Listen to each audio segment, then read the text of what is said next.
I don't need it though, hopefully. So, I am so excited to be here at FFM. It's my second time speaking, and I really want to thank John for giving me the opportunity to talk about aquaculture, something that's really important to me.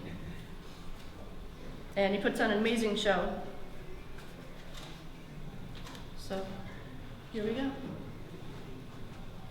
Today we are here to talk about aquaculture and why it's important, recent aquaculture wins in our industry, our experiences with raising fish at my store, the future of aquaculture, and what you can do to help make aquaculture our future. So I have been called aquaculture obsessed by many. So let's go over what aquaculture means. It's, in simplest terms, it just means fish that are bred in captivity instead of taken from the ocean. So what does it mean to be aquaculture obsessed? Aren't we all a little obsessed being here today? I mean, it's Saturday in March. We're all here with over 1,000 other people, and we're trying to find little critters to put in our tanks. And I think we're all obsessed. But when you're aquaculture obsessed, how you doing? You focus on fish bred in captivity so they don't miss the ocean. When you're aquaculture obsessed, you can't sleep the night before a show, before your fish come in, because you can't wait to see the new species that you got from in your store. When you're aquaculture obsessed, you tell everybody about aquaculture, even if it's the FedEx delivery guy that's delivering your aquaculture fish you couldn't sleep with, or couldn't sleep over. When you're aquaculture obsessed, you convince your friend in North Carolina to put on a birthday party for your fish because you're going to be at the show around the same time, and she is also aquaculture obsessed. When you're aquaculture obsessed, how you doing? You close your store for a week, you pile your family in a minivan, go to an epic show that's in North Carolina, and you call it a family vacation. But seriously, I get to live my dream every day. I live my passion every day, and it's amazing. One of the cool, another way I'm aquaculture obsessed is everybody, when there's a really big jackpot for Mega Millions or Powerball, everybody asks everybody what they would do if they won the jackpot. When we're in my store, it's no different. I always get asked, we ask everybody, it's like, what are you gonna get? What would you do if you won the jackpot? What would you do if you won the jackpot? And then everybody says, to me, what would I do? You know what my answer always is? The exact same thing I'm doing, only bigger. I mean, I'm talking like huge facility, breeding like the top fish that need to be bred in captivity, hiring all the experts. That's what I would do with my jackpot. So that's, how you know I'm aquaculture obsessed. Now, why am I aquaculture obsessed? I have found profound differences between wild caught and captive bred fish. Let's talk about the flame angel. That's one of the most iconic fish in the industry. And no one can miss that flash of red with that black stripes and that bright blue on their tail. They're breathtaking in an aquarium. But you know what? When they're wild caught, they have a very low rate of survival. Has anyone ever tried a flame angel? Yeah? That was wild caught? 5 years ago. Yeah, so. Still growing. So. Yep. Well, you know what? You hit the lotto. You were lucky. Because so many people spend the $60 to $80 that it costs for a wild caught captive bred flame, a wild caught flame, and they lose them because they don't eat the prepared foods that we can give them. They're probably stressed out from being taken from the ocean, And it's just not a good situation, right? What about captive bred? When you have a captive bred flame angel, everything changes. To put it in perspective, I have had over, maybe in the past 8 years we've been around, I have had, I'm guessing, 10 wild caught flames in my store. You wanna know how many captive bred? Over 150 of them. I had an amazing breeder for them. But what I learned in that whole time was amazing.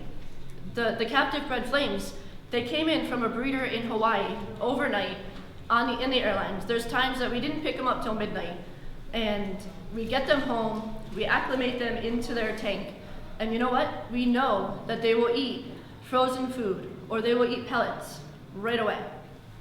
That's what captive bred does. It's amazing.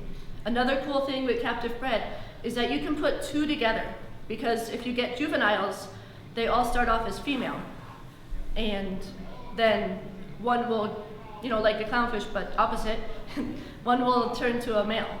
Then you'll have a pair. And not, if you get two wild caught flame angels, they're usually two males and they'll fight. So that's obviously one benefit. Another benefit, of course, is the healthiness. I've brought flame angels to Reef in New York overnight in a bucket in my hotel room. Put them in the tank at the show, and boom, they're eating pellets or frozen food. It's outstanding. You want another one? Let's talk about the mandarin. They are, talk about a low success rate when you have them wild caught. And the thing is, they range from like $20 to $40, so everybody tries wild caught ones. And sure, there are so many successes with them, but there are so many more that when they're wild caught just don't make it. Has anyone had a wild caught mandarin? Did he make it? Yeah? Well, that's good too. Give it the right tank. Yes. If you have pods, an established tank, and you have copepods, and you have enough, then hopefully you can be lucky and you can get them to survive. You flip it over, you get a captive bred mandarin, they are already eating pellets. They are already, from the breeder, they are already eating frozen food. I have some over at the table that eat frozen food, frozen daphnia. And then, of course, I always like to supplement pods as well. But it's just awesome. And you want to know some more? You just, thank God that we have all of these, that we can have these in our aquarium. Because if you got Hawaiian cleaner wrasse without, being wild caught, they don't do well. You might as well just give your money, to the casino. Rabbitfish, they have really cool rabbitfish eating tons of algae. There's been stories on reefbuilders.com about how they just mow down. Problem is they get like 16, 17 inches. So not many of us have a tank that will hold them. Another cool thing, they have successfully closed the loop on captive breeding of yellow tangs. The yellow tangs that I have at my table right now are second generation. That means that their parents were captive bred. They're breeding captive bred fish instead of just wild caught fish now. That's success. That's like the dream. That's what you hope for. Mandarins are also second generation.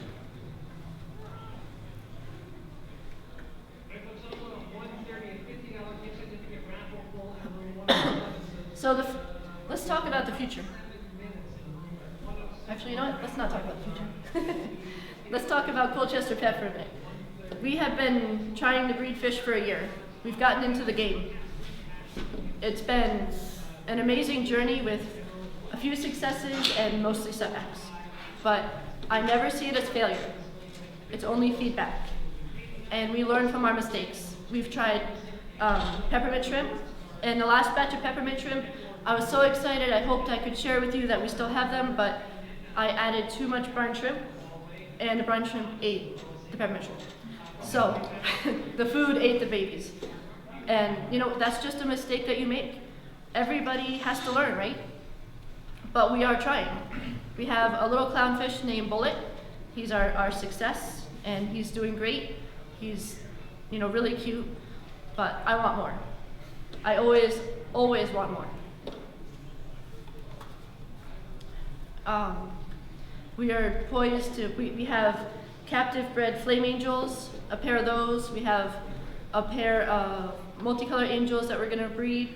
We have coral beauties in our tank with our captive bred Pacific blue tang named Tango, who we are gonna have that birthday party for. They're awesome. There's so many things that we're gonna try. And we're gonna try them not, to make tons of money. We're gonna try them because it's the right thing to do, to give back, to do what I feel is my duty to the industry of the fish industry. I mean, think about the clownfish. They were almost, we kept pulling them out of the ocean and they were coming close to being extinct. Maybe not extinct, but endangered. And captive breeding, hardly any come from the ocean anymore, and they are so plentiful there now. That's what captive breeding does. That's what excites me so much. So, as I see it, the future of aquaculture, says it right there, lies in the hands of our children and the teachers and the people that inspire them. There are so many schools here today. I can't go through this talk without talking about them. There's a whole row of schools, and then there's an elementary school right next to us, and they do such great things. I have seen what fish can do for these kids firsthand. I've heard stories. Having fish in their lives, it just changes everything. It makes everything better. It inspires them. Maybe they'll be biologists, marine biologists. Maybe they'll help save the ocean someday because they had a little fish in their tank. Maybe it was a betta that made them really excited and inspired them. Maybe it was a guppy that had babies in a classroom. Maybe it was their middle school. Maybe there's every single school that you can imagine here, type of school here. There's high schools, there's middle schools, there's elementary schools, and I think we should support them. I think that we should go to every single school today, everyone in this room, and at least say hi and say thank you for doing all this work, for inspiring our future, inspiring our children. If you want to do something, donate to them. Buy a frag at someone's table and donate it to them. Buy fish somewhere and donate it to them. These kids are our future. These are the ones that are inspired and going to change everything.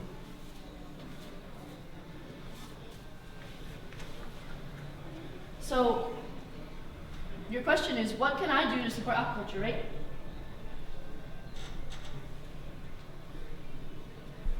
Well, you can start by buying aquaculture fish when they're available. Or at least think aquaculture first. Look at the fish that you want and say, let me see if it's aquaculture. Let me spend a few more dollars, if you can do it, to buy a fish that's healthier, that has gone through all of this, all the researchers have put in all this time to bring us a healthier, hardier, stronger fish that has never missed the ocean, a fish that thrives instead of just survives. That's the first thing you can do. The second thing, if you don't want to buy a fish, that's fine. Why don't you go onto the forums, Reef to Reef, all the big forums, all the Facebook groups that you're in.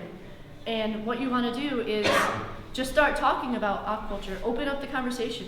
Change the conversation. If you see a post of somebody that just bought a captive bred mandarin, commend them. Say, oh my God, that's amazing. Or, post that you wish this fish was aquaculture. Just start a conversation. People will listen. And that's what we're doing here today. Another thing is support Rising Tide Conservation, which does a lot for aquaculture. They fund a lot of the aquaculture research. They raise awareness for aquaculture. It's a great nonprofit organization that really helps get the word out. Or, raise fish yourself. why don't we all just start raising fish in our basements if that's a dream of yours? If you want to just try to help and do something so rewarding and challenging, mostly challenging, but you know, let's do our part.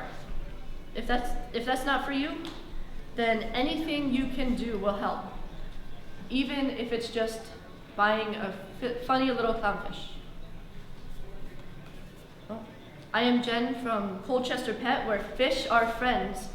Thank you for listening to my talk. Anybody have any questions? Yep. Where would you rate like how they did the hippo tanks, where they were able to raise them in the tank, but not breed them in captivity? You mean taking like eggs from the wild, or? It's certainly better than taking them when they're older out of the ocean. That's a great step. That's a great first step. But I do like to see them raised in captivity. But thank you for that question. That was great.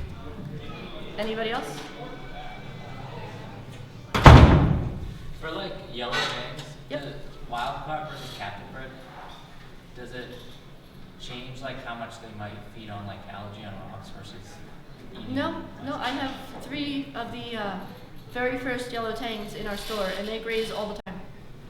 Mine gets mad when there's not enough noise. Yeah. It'll Sure. it'll swim fast circles around the front of the tank if the seaweed's empty. So Yeah, they definitely still eat algae. Yes.